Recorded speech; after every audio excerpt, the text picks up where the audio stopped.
महासाहू महासाहू महासाहू महासाहू साक्षात प्राकृत ज्ञान केसरी राष्ट्र संत राष्ट्र गौरव विश्व हितंकर आचार्य भगवान श्री सुनील सागर जी गुरुदेव की अहिंसा में परमो जैन धर्म की। નમસ્કાર, હું રાકેશ પંડ્યા. આપ નિહાળી રહ્યા છો અડીખમ ગુજરાત. મહીસાગર જિલ્લાના સંતરામપુર ઐતિહાસિક ટાવર ખાતે સર્વધર્મ સભામાં રાષ્ટ્રીય સંત પ્રકૃતાચાર્ય દિગંબર જૈન મુનિ 108 સુનિલ સાગરજીએ સાંસ્કૃતિક સંસ્કાર પ્રબોધનમાં આશીર્વચન પાઠવ્યા હતા. તેમના પ્રવચનમાં સંસ્કારોનું જતન, રાષ્ટ્રધર્મ અને નૈતિક મૂલ્યોને સમજાવ્યા હતા. આ પ્રસંગે શિક્ષણ મંત્રી કુબેરભાઈ ડિંડોરે પ્રાકૃતાચાર્ય સુનિલ સાગરજીના પ્રાચીન પ્રાકૃત ભાષાને પથ્થર પરથી પુસ્તકોમાં પ્રકાશિત કરવાના પ્રદાનની પ્રશંસા કરી હતી. તેમણે પ્રાકૃત ભાષા લિપિનો ઉદ્ભવ અને વિકાસને પાઠ્યક્રમમાં લાવવાની મહત્વપૂર્ણ જાહેરાત કરી હતી, જેને ઉપસ્થિત સૌએ વધાવી હતી. આ કાર્યક્રમમાં દિગંબર જૈન સમાજ દ્વારા શિક્ષણ મંત્રી કુબેરભાઈ ડિંડોર, સંતરામપુર મહારાજા પરંજયાદિત્યસિંહજી, જિલ્લા વિકાસ અધિકારી યુવરાજ સિદ્ધાર્થ, એએસપી વિવેક બેડા, છત્રપાલસિંહજી, રામજીભાઈ સહિત સમાજ માટે વિશેષ કાર્યો કરનાર સમાજના રત્નોને સન્માનિત કરવામાં આવ્યા હતા.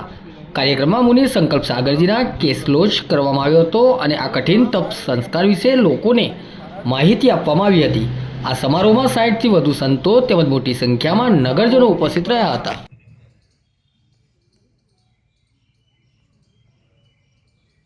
सबको मेरा प्रणाम। हमारी यहाँ संतरामपुर की ऐतिहासिक धरती पर आज हमारे सभी के लिए सौभाग्य का दिन है।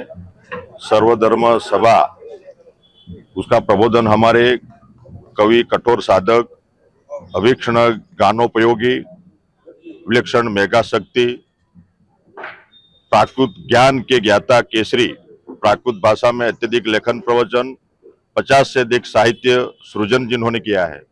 वैसे हमारे 75वें अधिक संयमी सृजन, बहुभाषा विद, मार्मिक प्रवचनकार, अध्यात्म योगी, मौन प्रिय, चर्या चक्रवर्ती, अगाध गुरु भक्ति समर्पण उपसर्ग विजेता, युवा शक्ति आदर्श, वात्सल्यमयी अनुशासन, सामाजिक एकता के हिमायती, समन्वयी संत, चेतन अचेतन तीर्थ संरक्षण व जिन धर्म प्रभावना की प्रशस्त भावना से कुशल नेतृत्व क्षमता रहने वाले हमारे राष्ट्रीय संत सम्मान्य प्रणब श्रद्धेय सुनील सागर जी का यह प्रबोधन हुआ और हमारे नगरजनों के सभी समाज के हमारे वरिष्ठ परिजन यहाँ उपस्थित हुए और हमें समाज रत्न के तौर पे सभी का हमने सम्मान किया और हमारे जैन समाज के सभी अग्रणी, समाज के श्रेष्ठी और हमारे यहाँ के राजवी परिवार और हमारे शासन और प्रशासन के सभी अधिकारी उस प्रबोधन का लाभ लिया और मैं गुरुवर्य के चरणों में नतमस्तक प्रणाम करता हूँ।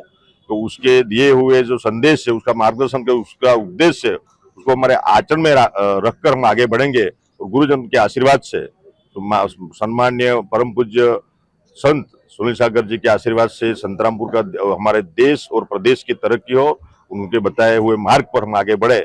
और आज हमारे नगरजनों ने जो हिस्सा लिया, सभी हमारी माताएं, बहनें, हमारे वरिष्ठ परिजन और हमारे जो अन्य जो साधु संत महात्मा थे, उनका भी ऋण में स्वीकार करता हूँ और गुरुजनों चरणों में सादर पुनः नमस्कार प्रणाम वंदन करता हूँ। और साथ साथ हमारे जो हमारी जो लिपि है, और लिपि और भाषा सब अलग है। ये जो लिपि जो लिखित स्वरूप में है, वो ये लिपि है, उसको बाहर लाने का काम ये जो हमारे जैनाचार्यों ने किया है। ये वो सदियों से हमारी पुरानी जो परंपरा हमारी जो उसमें ब्राह्मी में से प्राकृत का जन्म हो, तो प्राकृत को विस्तृत स्वरूप देने का जो काम है, ये ब्राह्मी लिपि को ये जो लिखित स्वरूप देने का जो काम किया, वो हमारे ये जो सम्मान्य जैन मुनि राष्ट्रीय संत सुनील सागर जी ने किया है। तो आने वाले समय में या जो हमारे अशोक के जो शिलालेख थे और हमारे सभी जो पुराण के जो शिलालेख ब्राह्मी लिपि में थे, उसको ये भाषा का स्वरूप देने का जो काम है वो हमारे संत महात्मा ने किया है। तो उसको आने वाले समय में ये प्राकृत को और ब्राह्मी लिपि का जो जन्म, उद्भव और विकास, भाषा का उद्भव और विकास कैसे हुआ, कब हुआ, उसका एक चैप्टर के तौर पे हमारे एजुकेशन डिपार्टमेंट के अंतर्गत हमारे आने वाली पीढ़ी, हमारे युवा पढ़े, इसके लिए हमने जो आने वाले समय में एक चैप्टर के रूप में स्थान देने का एक प्रयत्न किया है और विचार किया है। और हमारे जैसे मुख्यमंत्री श्री माननीय भूपेंद्र भाई पटेल साहब को मिलके ये जो ब्राह्मण लिपि, प्राकृत और अपभ्रंश और उसका भाषा का जो विकास का जो चैप्टर है